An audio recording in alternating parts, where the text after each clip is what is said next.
पितर दोष चल रहा है 17 तारीख से ही, पूर्णिमा के दिन से ही चालू हो गया है। इसमें बड़ा आडंबर है, इसमें भी ये पितर दोष है।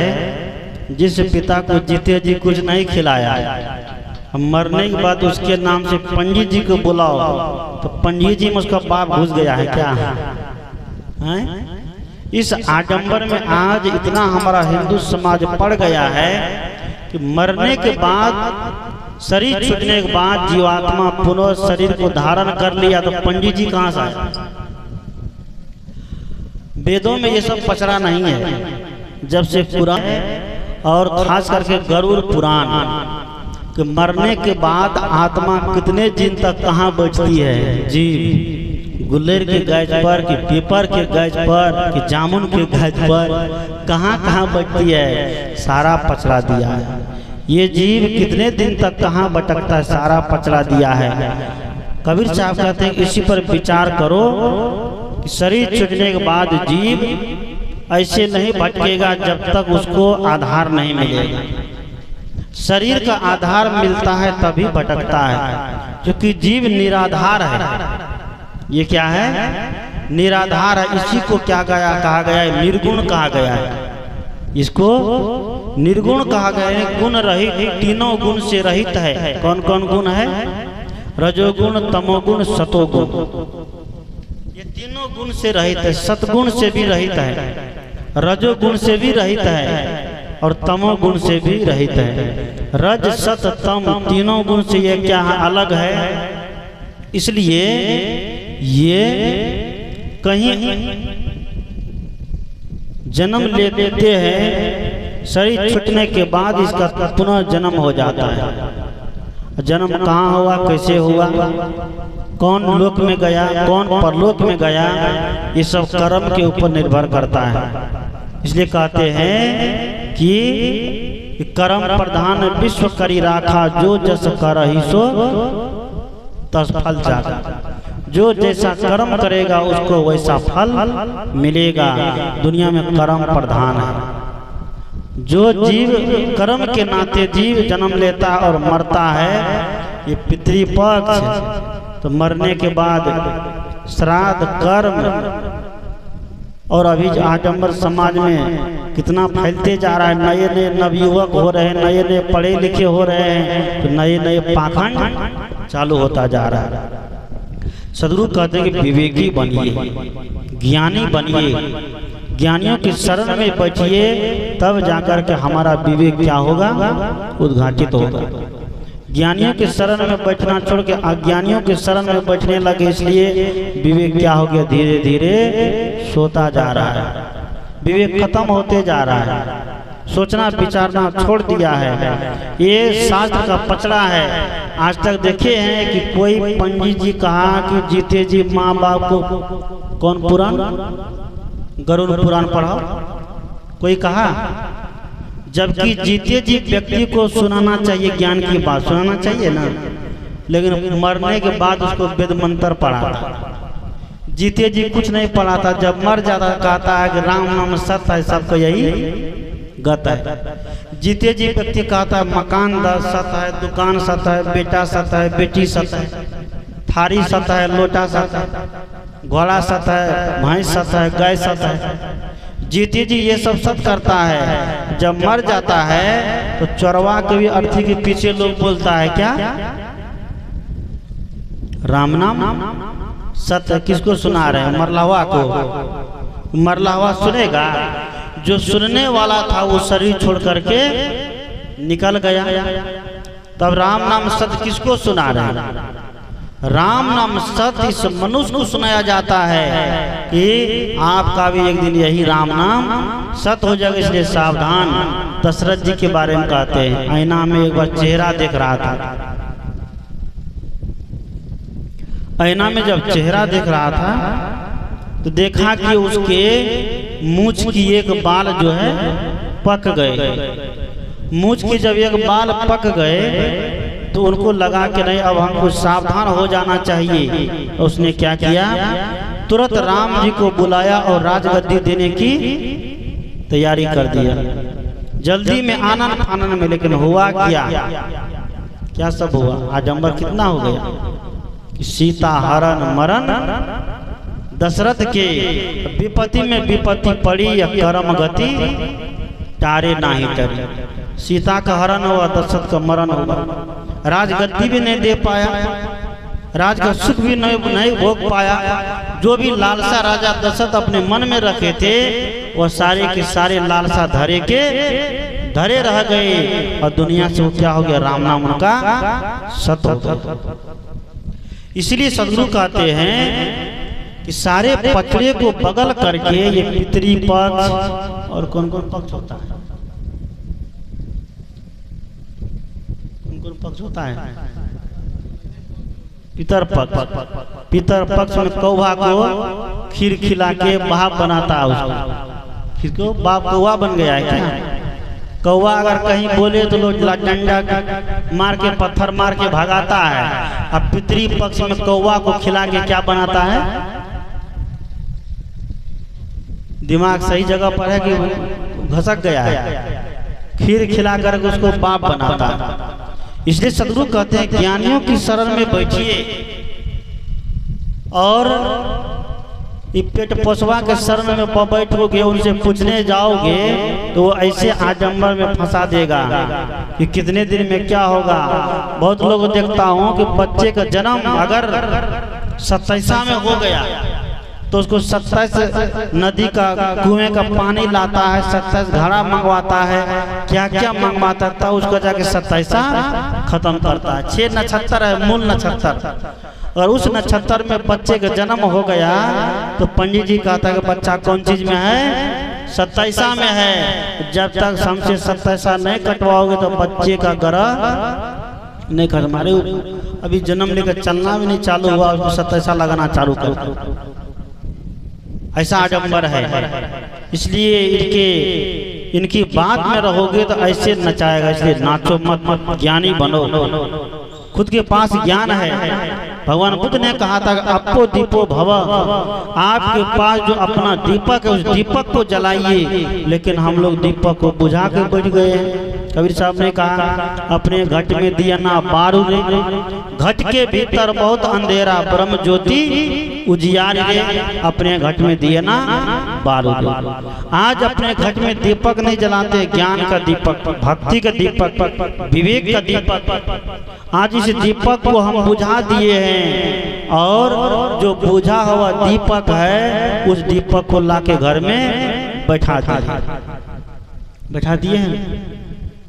ये साधु महात्मा जले हुए दीपक के समान है, जहाँ जाते हैं ज्ञान की रोशनी फैलाते हैं। इनके पास हम नहीं बैठते हैं। जो बुझ गया है, जो भगवान जी, उसके पास जाते हैं और उनको दूध लावा चढ़ाते हैं। बड़ी आडंबर संसार में देखता हूँ। दूध क्या करता है, चढ़ाता है शिवलिंग के ऊपर, घी जलाता है कौन चीज में, कौन चीज में, हवन में। जिस घी का मिठाई लड्डू बना के खाना चाहिए उसको कहाँ डालता है, हवन में। और दूध को कहाँ देता है, शिवलिंगी पर। गौमूत्र कहता है पियो, गौमूत्र पिलाता है, दूध को बहाता है, घी को जलाता है। ये सब भी आडंबरे है। इसलिए इस आडंबर से बचो। दूध पीने की चीजें पीजिए, मिठाई बना के खिलाइए, लोगों को सेवा में लगाइए। घी खाने की चीजें खाइए, लोगों को खिलाइए, मिठाई बना के लोगों की सेवा में लगाइए। वह जलाने की चीज नहीं है। तिल जो खाने की चीजें खाइए, तिल का तेल खाइए, देखिए आपका सारा रोग दूर रहेगा। ठंडी के समय में तिल का तेल खाइए, कभी ठंडी नहीं लगेगी।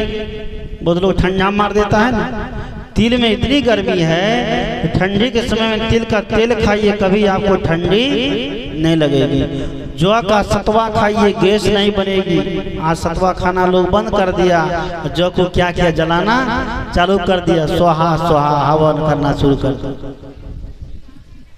साला का कूड़ा कचरा ला करके जला देता है, कहता कि वातावरण क्या होता है, इससे शुद्ध होता है। एक आदमी हवन करा रहा था, मैं उनसे पूछा मैं तो नहीं जानता हूँ, मेरे पास मशीन नहीं है जांच करने का। आप लोग कहते हैं कि हवन कराने से वातावरण क्या होता है, शुद्ध होता है। पीछे में भी हुआ, यहाँ बना हुआ देखे, ये पीछे में। मैंने उनसे कहा कि आप लोग कहते हैं कि हवन कराने से वातावरण क्या होता है, शुद्ध होता है, तो हमको कुछ ज्ञान दीजिए, हम आपसे कुछ सीखना चाहते हैं कि सही में वातावरण शुद्ध होता है तो हवन कराने में कौन सी गैस निकलती है। आज तक वो हमको जवाब नहीं दिया, लेकिन वो करा रहा है। आपका नाम नहीं कहते हैं, हाय कोई दूसरा है। हमारे जोगी जी भी हवन कराते हैं, कोई दूसरा है। उनसे मैंने कहा आप बाबा रामदेव के शरण में बहुत दिन तक रहे हैं, आप उनके सानिध्य में रहे हैं। बाबा रामदेव के पास तो बहुत कुछ है, बड़े तंत्र मंत्र है, जांचने का उसका थर्मामीटर है कि हवन कराने से वातावरण क्या होता है, शुद्ध होता है। तो आप हमको बताइए कि हवन कराने पर कौन सी गैस निकलती है। तो अभी तक उनका कोई जवाब नहीं मिला। केवल लोगों को गुमराह बनाना है, लोगों को अपने आत्मज्ञान से दूर कर देना है। एकदम सुहा सा खूब कराता है, तिल जलाता है, जौ जलाता है, सलर जलाता है, मखाना जलाता है, और की सब चीज, घी जलाता है, चंदन का लकड़ी, बेल का लकड़ी, बबूल का लकड़ी, पीपल का लकड़ी, आम का लकड़ी, हमारे सारे लकड़ी को जला करके कहता कि वातावरण क्या हो गया, शुद्ध हो गया। कोई भी लकड़ी आग में जलेगी तो उससे क्या उत्पन्न होता है, कार्बन डाइऑक्साइड गैस उत्पन्न होता। अगर वातावरण को शुद्ध करना है तो सब लोग हवन करना चालू कर दीजिए, देखिए वातावरण कितना शुद्ध होता है और वातावरण प्रदूषित हो जाएगा। इसलिए सदगुरु कहते हैं कि हवन कराने से कोई स्वर्ग जाता है, कोई भगवान के धाम चला जाता है। अभी पाखंड है। एक बार भगवान बुद्ध से क्योंकि सूचना मिली है कि थोड़ा लेट है, इसलिए थोड़ा बात को बढ़ाइए। मैं तो अपनी बात को समाप्त कर दिया था। आप लोग सोचते हैं बाबा पकड़ पकड़ दे रहे हैं झूठे से। मैं अपनी बात को समाप्त किया था, आप लोग के कहने से बात को थोड़ा बढ़ा रहा हूँ। भगवान बुद्ध के पास एक राजा जी गए, बहुत बड़े राजा थे। उसने कहा कि गुरुजी हवन कराना है। भगवान बुद्ध ने कहा ठीक है, हवन तो कराना है, सारा सामग्री लाओ। एक ही बार कह देते कि नहीं हवन तवन मत कराओ तो उसका मन भरता नहीं भरता। कहा कि आज इसको हम प्रैक्टिकल का ज्ञान करवा देते हैं, हवन कराने से आत्मा स्वर्ग जाता है कि नरक जाता है, प्रैक्टिकल ज्ञान करवा देते हैं। कहा कि ठीक है, हवन का सारी सामग्री लाओ। सारी सामग्री लाई गई। हवन कहाँ होगा? एक नदी के किनारे में होगा। कहाँ पर? नदी के किनारे में हवन होगा। वहाँ पर नदी के किनारे में बढ़िया टेंट लगाया गया, पंडाल लगाया गया। भगवान बुद्ध अपने 500 भिक्षु के साथ उस नदी के किनारे पर पहुँचे। वहाँ पहुँच करके सारी सामग्री हवन कुंड तैयार किया गया। सारी सामग्री वहां पर हवन कुंड में दिए गए और कहा कि 2 मिट्टी का घड़ा ले आना। मिट्टी के 2 घड़े ले आना। एक घड़े में घी भर देना, एक घड़े में कंकड़ भर देना, पत्थर गिट्टी उट्टी। कहा कि एक घड़े में घी भर देना, एक घड़े में पत्थर भर देना। वो वैसा ही किया गया। कहा कि हवन करने से पहले इस दोनों घड़े को क्या करो, नदी में फेंक दो।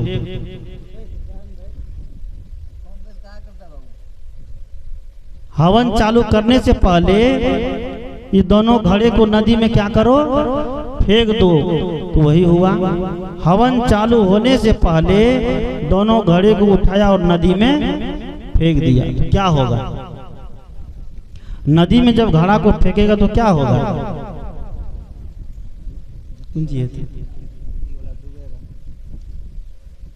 घड़ा डूब जाएगा कि तैरेगा? तैरने लगेगा। कोई नहीं बोलते, इतना साइंस नहीं लगा सकते हैं। घड़ा क्या होगा? डूब जाएगा। कौन घड़ा डूबेगा? पत्थर वाला। घी वाला घड़ा डूबेगा? नहीं डूबेगा। क्यों? घी उसका गिर जाएगा, पानी पर तैरने लगेगा। अब पत्थर जो है क्या होगा? डूब जाएगा, पत्थर डूब जाएगा और घी जो है तैरने लग जाएगा। भगवान बुद्ध ने वही किया, घड़ा को फेंकवाया, पत्थर वाला घड़ा डूब गया और घी वाला घड़ा तैरने लग गया, घी पानी पर बिखर गया, घी दिखाई देने लग गया। भगवान बुद्ध ने कहा कि देखो यही राज सेटिंग होता है स्वर्ग और नरक में। जो व्यक्ति जीवन भर गलत काम किया है, जो व्यक्ति जीवन भर पाप पर पाप किया है, जो व्यक्ति जीवन भर बेईमानी किया है, जो व्यक्ति जीवन भर शैतानी किया है, वह व्यक्ति इसी गिट्टी से भरे हुए गड़े के समान भवसागर में क्या होता है? डूब जाता है। और जो व्यक्ति जीवन भर धर्म किया है, सदकर्म किया है, दान किया, परोपकार किया है, सत्संग भजन किया, ध्यान साधना किया है, वह व्यक्ति ऐसे घी के जैसा इस दुनिया में तैर करके क्या हो जाता है? पार हो जाता है। यही राज है स्वर्ग और नरक में। स्वर्ग जाने वाला व्यक्ति सत्कर्म करके जाता है और नरक जाने वाला व्यक्ति कुकर्म करके जाता है। इसीलिए सदगुरु कहते हैं कि हमें बहुत आडंबर नहीं पलना है, बहुत भ्रम और पाखंड में नहीं जाना है, बहुत अंधविश्वास में नहीं जाना है। बस दुनिया में 3 देव है, माता पिता और गुरु। इस तीनों देवों की सेवा करें, पूजा करें, बस ब्रह्मा विष्णु महादेव की पूजा हो गई, बस बेड़ा पार हो जाएगा। आइए।